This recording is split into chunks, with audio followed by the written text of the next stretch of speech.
Alright, so you got your new router, maybe it's that yellow DeWalt everyone's got, and you're excited. You clamp down a piece of wood, you fire it up, it's screaming, and you go to make that beautiful chamfer or roundover, and what happens? You get these ugly black scorch marks all along the edge. The bit is smoking hot, smells like a campfire you didn't want, and the cut just looks terrible. You start thinking, is this router underpowered? Did I buy a cheap bit? What's wrong with my setup? We've all been there. Staring at a piece of burnt wood, feeling that frustration. But I'm gonna tell you something, and it might sting a little, but it's the truth. It's probably not your router. It's not that new carbide bit you just bought. 9 times out of 10, the problem is sitting right behind the tool. It's your technique. It's how you're feeding it, which way you're going, how deep you're trying to cut. That powerful tool in your hands needs to be told what to do, and if you're giving it the wrong instructions, it's going to fight you, and the wood is going to lose. So in this video, we're going to break it down. We're going to go through the 5 most common mistakes people make that lead to those ugly burn marks. I promise you, if you stick with me and really understand these concepts, you're going to see an immediate night and day difference in your work. You'll go from fighting your router to making it sing. We're going to get you making clean, crisp, perfect cuts every single time. Let's get into it. The number one reason I see people burning wood is they're just plain scared of the tool. You've got this screaming motor spinning at 20,000 RPM in your hands, and your instinct is to be cautious, to move it real slow and careful. You're crawling along the edge of your board, thinking that being slow means you're being precise, but what you're actually doing is creating a ton of friction. That router bit is a cutting tool. It's designed to slice away material, not to just sit there and rub against it. Think about it like this. If you take a piece of sandpaper and just hold it in one spot on some wood, it gets hot, right? It's the same exact principle. When that carbide bit stays in one place for too long, all that spinning energy has nowhere to go except into heat. The bit gets scorching hot, the wood starts to cook, the resins and sugars in the wood caramelize and then carbonize, and that's your burn mark. You're not cutting, you're branding. So what's the fix? You need to find the sweet spot. A steady and confident feed rate. You shouldn't be rushing it. You don't want to ram the router through the wood so fast that the motor bogs down. But you can't be timid either. You want to move at a pace where you can hear the bit consistently shearing off wood. It's a clean, crisp sound like a slicing or a shearing. It's not a rubbing or a screaming, high-pitched whine. Listen to your tool. The router will tell you when you're moving at the right speed. You'll hear the motor working happily. You'll see clean chips flying off, not fine dust. Practice on some scrap. Get a feel for pushing the router along at a consistent pace, maybe a few inches per second. It's a rhythm you develop. You're not jogging, but you're definitely not tiptoeing. Trust the machine, and trust the bit. They are designed to cut. Your job is to guide them along their path at a pace that allows them to do their job effectively. Once you stop being afraid of moving the tool and start listening to the feedback it's giving you, you'll find that sweet spot. You'll see the burn marks disappear, and you'll be left with nothing but a clean, smooth edge. That's the goal. This one is huge, not just for the quality of your cut, but for your safety. A router bit spins in a specific direction, usually clockwise if you're looking down at it from the top. To get a clean, controllable cut, you have to work against that rotation. It's called a climb cut versus a conventional cut, and you almost always want a conventional cut.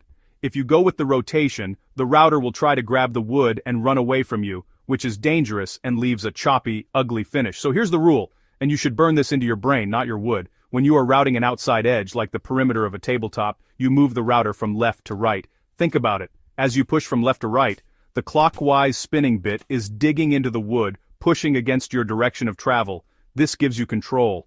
The router feels planted and stable because you're pushing against its natural tendency. Now, what about inside cuts? Say, you're routing the inside of a picture frame or cutting a recess. The rule reverses. For inside cuts, you move from right to left, or counterclockwise around the cutout. Again, look at the bit's rotation. As you move right to left on an inside edge, the cutting edge of the bit is still pushing against your feed direction. This keeps the router pressed firmly against the edge you're trying to follow. It can be confusing at first, so I always tell people to do a dry run. Before you even turn the router on, just place it on the wood and mime the motion. Ask yourself, which way is the bit spinning? Which way do I need to push so that the cutter's biting into the wood against my push? If you push with the rotation, the router will want to climb onto the wood and take off. That's why it's called a climb cut. It feels like the router is pulling itself along. If you ever feel that sensation, the router suddenly jerking forward or trying to run away, stop immediately. You are going the wrong way. It's the tool's way of screaming at you that something is wrong. Mastering this simple concept of feed direction is fundamental. It's the difference between a tool you control and a tool that controls you. Get it right, and your cuts will be safer, cleaner, and infinitely more predictable.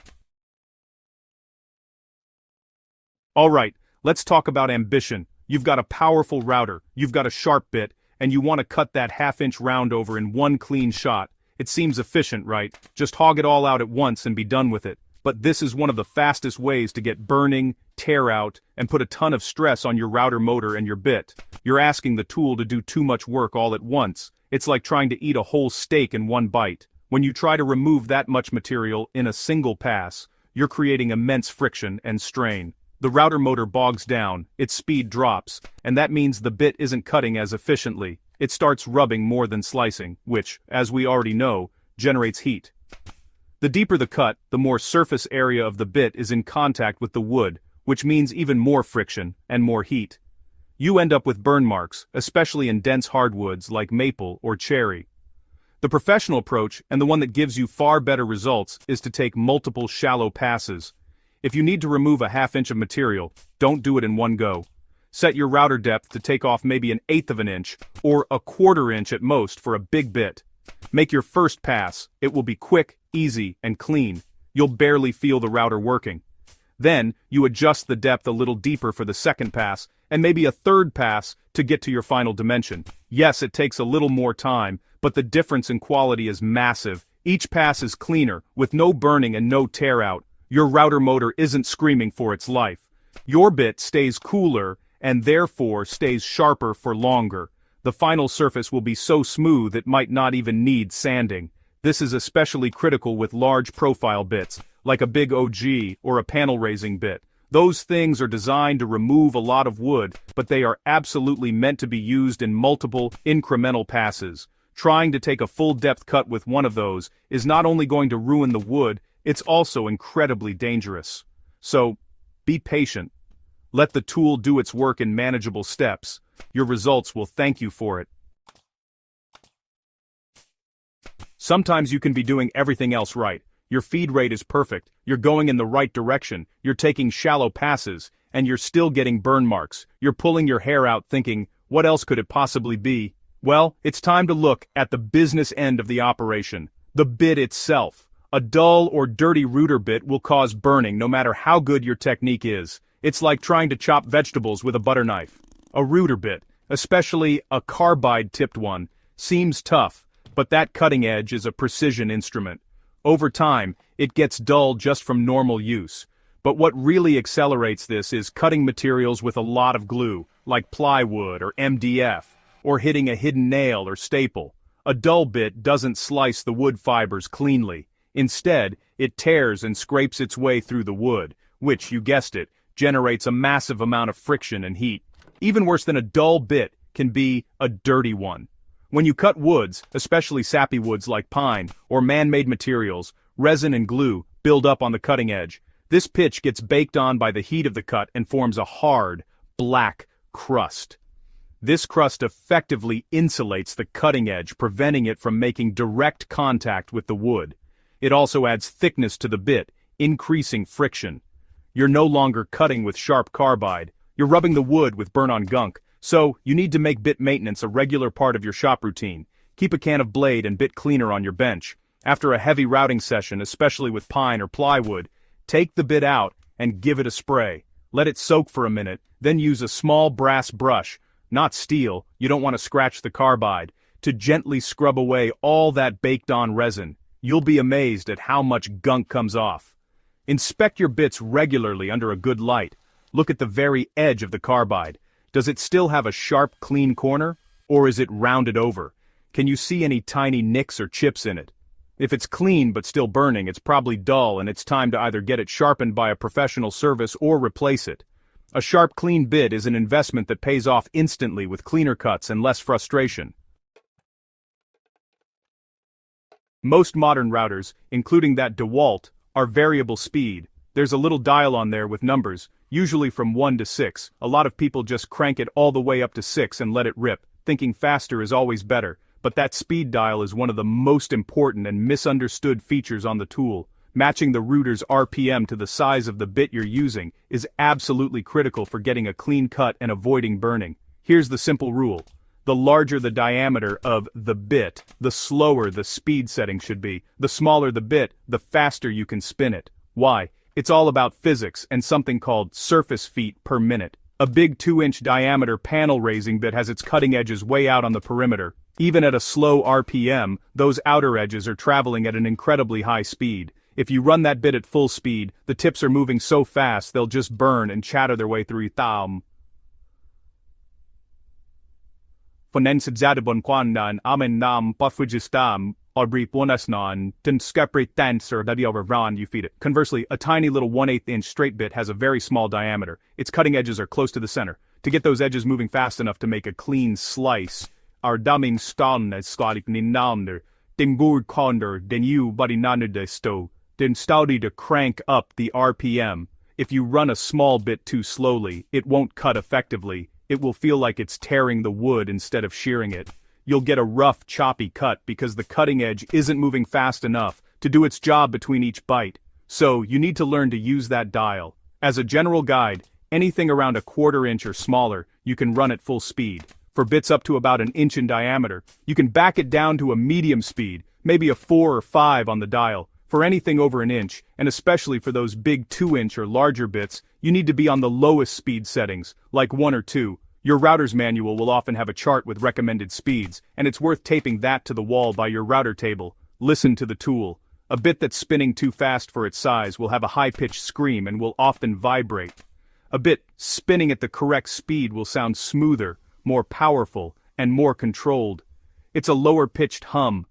Learning to balance your feed rate with the correct RPM for your bit size is the final piece of the puzzle. It's when you truly go from just using a router to being a craftsman who understands how to make it perform at its best.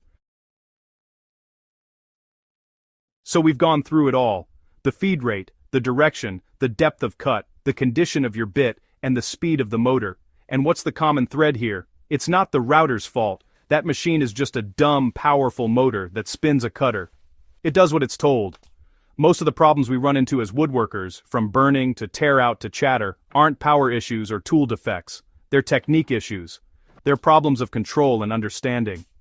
When you master these 5 things, you take back control. You stop fighting the tool and start working with it. A steady feed rate lets the bit slice, not rub. The correct direction gives you control and safety. Shallow passes give you a flawless finish and protect your tool. A sharp, clean bit cuts effortlessly, and the right speed makes the whole system work in harmony. When all those elements are right, the router becomes an extension of your hands, powerful, predictable, and precise.